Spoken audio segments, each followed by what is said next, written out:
That's a good music battle question I got asked. Teddy Riley versus Jimmy Jam. Head to head, prime in the 80s. Who I got and why. And it's different criteria. So the criteria is going to be production, instrumentation, arrangements. Just strictly talking as keyboards. I'm taking Terry Lewis out the mix, and I'm going to take Aaron Hall and everybody who worked with Teddy out the mix. I'm just going to go mano, the cuts, the impact, the depth, what I think. Um, as far as the artistry goes, until Teddy Riley worked with Michael Jackson, and all due respect to Bobby Brown, because he didn't really do all projects, but until he worked with Michael mainly, I'm gonna say Jam gets the edge because work of what happened with Janet Jackson. That alone, that impact of that alone is hard when you're putting an artist up when you think about the trajectory. Now they do have a street vibe going, cause Control with the Minneapolis sound, which they had a hand in along with Prince and Andre Simone, Jesse Johnson, others, and Morris Day and them, and others involved. But the grooves and everything, but it's a different cadence though. The grooves that Jam came up with is different than what Teddy Riley's New York sound, bass sound was. So there is a difference in how it hits you. The feel of it, the groove of it, the percussions, the drums, the breaks, the vocals.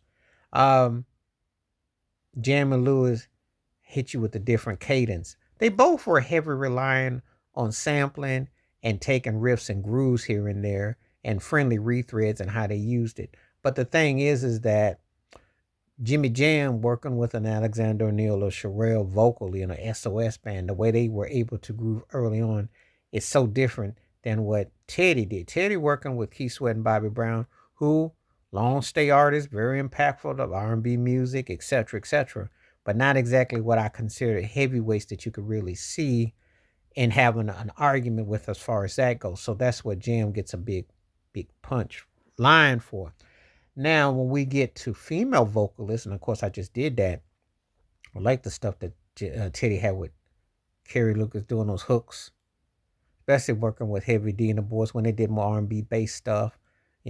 I say that I give now, if I'm taking what Teddy's production with Aaron Hall compared to New Edition with Jimmy Jam, just taking that in consideration, that's tough. That's a close one. I think Jam and them produced the best stuff on Ralph Tresvant and them with New Edition. But let's keep it 100. That guy debut album was everything. That album was hotter than Hades. And the grooves and the vocals, they set the blueprint for the next decade. So I gotta give Teddy and them the edge on. I give Teddy the edge on that one. Um, Songs Bump 2, who hit the highest of highest?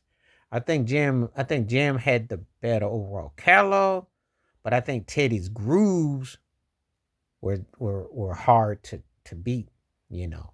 And when you hear prerogative and everything like that, it's hard. That thing went hard. He really came in totality. But and also pioneered a sound. Jam was part of a sound that was already out. Minneapolis sound courtesy of Prince and Andre Simone and those guys. Teddy's sound was organic and original, and it also inspired Jam with the sounds of blackness because they came up. Remember, Teddy hit with the whinings. Time to make that change. Time. So you think about how Teddy hit. Teddy was hitting on all the corners, hitting with the vocalists of vocals, hitting in with different styles. And New Jack Swing was everywhere. So it's a good debate of who would you take, who had the more impact. If I go by based on impact, I'm going with Teddy. New Jack Swing was everything. It changed the course of the sound of the music. So who do I think displayed more depth and range? Jimmy Jam. So songs I got to give to Jam with the artistry to Jam. But the cultural impact, I got to give to Teddy Riley. It's a good question. It's a good debate. How would they fare? And I appreciate the question because and as far as keyboardists go, who gave me more to work with, I'd say Jimmy Jam did. He got more totality. But as far as grooves and rhythms and patterns and connecting, it's Teddy. So it's all how you looking at it. You coming from a technical standpoint, depends on what aesthetic you're coming from. But Teddy had grooves that lasted. And if I go with the 90s, working with Michael and Rex and Effect, Guy's second album and his work with Heavy D and the Boys, and of course with Blackstreet, I'm giving Teddy the edge. But they peak to peak Mano Mano 80s, it's close. It's close. But Jam's got him though. But it's close. Because when I think about the show which Teddy had a hand in with Dougie Fresh and Slick Rick, the hip hop aspect, Teddy Riley in the Blowout. Street aspect, Teddy Riley in the Blowout. Because Jam and Lewis stuff, the SOS band was good. It was tight. And I like what they did with Gladys Knight and the Pips. And I like what they did with New Edition, of course. I thought that was a great record. And of course with Janet. But the streets, it's Teddy. So anyway, that's the battle of Jimmy Jam versus Terry Lewis. Battling production and as keyboard players in totality.